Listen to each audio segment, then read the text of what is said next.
Hello, grade 12. Welcome to an exciting new school year. I'm Teacher Ellie, and I'll be your teacher for research and daily life too. But don't worry, this is not a boring, nose-in-the-book kind of subject.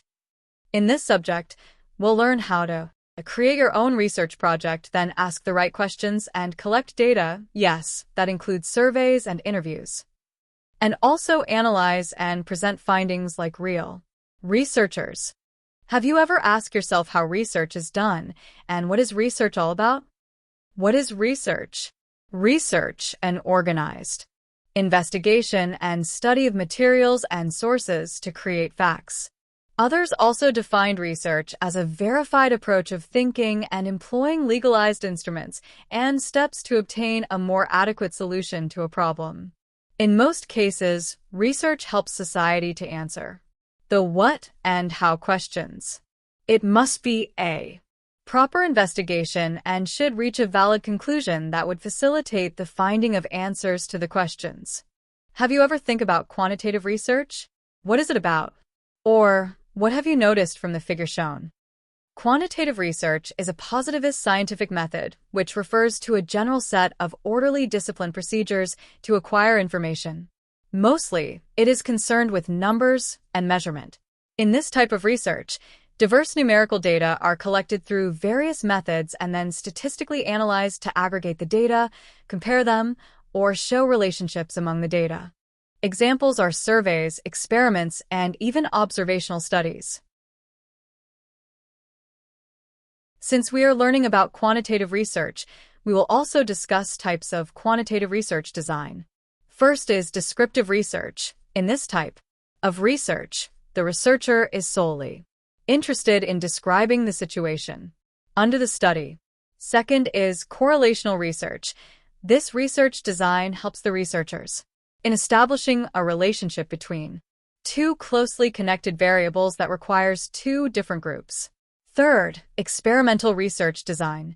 Experimental research is a quantitative research dealing with the object or subject of a research in an exact manner and look into the extent of the effects or influence of the treatment on the subject, then discovers the cause of such effect.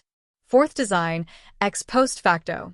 An ex post facto research design is a method in which groups with qualities that already exist are compared on some dependent variable. And lastly, quasi-experimental research design. Quasi-research is used in field settings where random assignment is either irrelevant or not required. Descriptive research design. Imagine you're a reporter trying to describe what's happening around you, who's there, what they're doing, how they feel, and what things look like.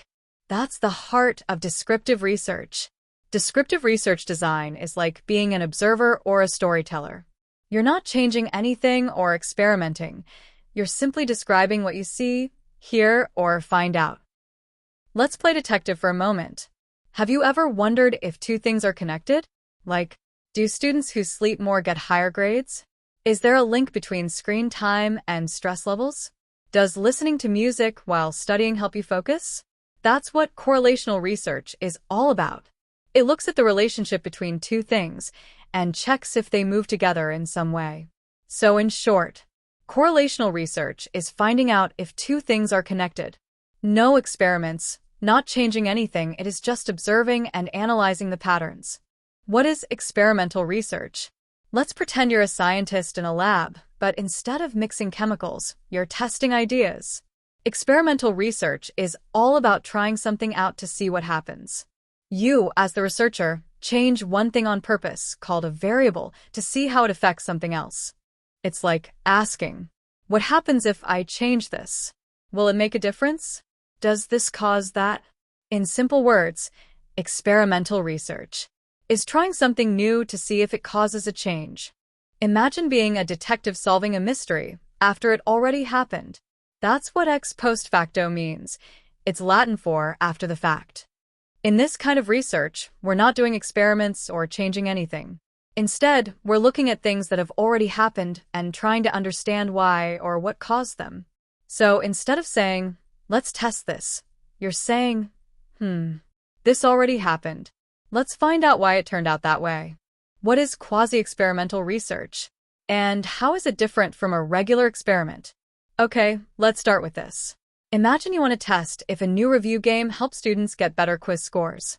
In a perfect experiment, you'd randomly pick who gets the game and who doesn't, like flipping a coin. But in quasi-experimental research, things aren't that perfect. You still test something, but you can't randomly choose the groups. Maybe because of time, school schedules, or the groups already exist, like two different classes. The key idea, you're almost doing an experiment, but without full control over who's in which group. Let us do a short activity for this discussion. Step 1. Ask your family members or friends to write anonymously if they ate breakfast today. Just write yes or a no. Step 2. Divide their answers into two groups. Group A are those who ate breakfast. Group B are those who did not eat breakfast. Step 3. Record the number of those who ate and did not eat breakfast and average score in each group. Compare average scores. Step 4.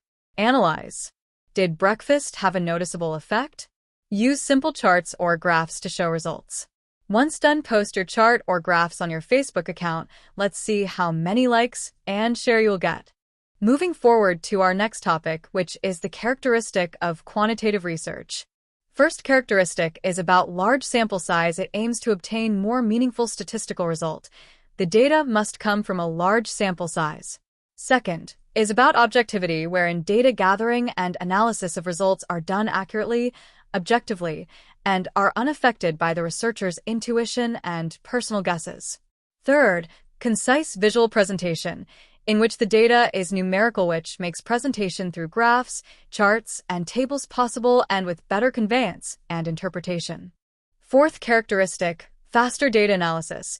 This is the use of a statistical tools gives way for a less time-consuming data analysis. Fifth characteristic, generalized data, is the data taken from a sample can be applied to the population if sampling is done accordingly, i.e., sufficient size and random samples were taken. Sixth, fast and easy data collection. It is depending on the type of data needed, the collection can be quick and easy. Seventh, reliable data. This data is taken and analyzed objectively. Lastly, high replicability is the quantitative method that can be repeated to verify findings, enhancing its validity, free from false or immature conclusions. Now let's go further. This time around, let us discuss weakness and strength of quantitative research. Let us start with weaknesses. Quantitative research lacks necessary data to explore a problem or concept. It does not provide comprehensive explanation of human experience. Quantitative research design is not flexible, and the participants are limited to choose only from the given response. Besides from weaknesses, quantitative research also has strengths. This type of research is very objective. Its numerical and quantifiable data can be used to predict outcomes. Research findings are generalizable to the population. Quantitative research is conclusive establishment of Cause and effect. And lastly, quantitative research can be replicated or repeated. Have you ever imagined that quantitative research also has disadvantages? Let's talk about it. Here are the disadvantages that you may encounter when doing quantitative research. It lacks the necessary data to explore a problem or concept in depth. It does not provide comprehensive explanation of human experiences. Some information cannot be described by numerical data such as feelings and beliefs. The research design is rigid and not very flexible. The participants are limited to choose only from the given responses. Now that our first discussion with quantitative research is done, are you ready for some activity? Kindly read the following and do what is asked. Good luck.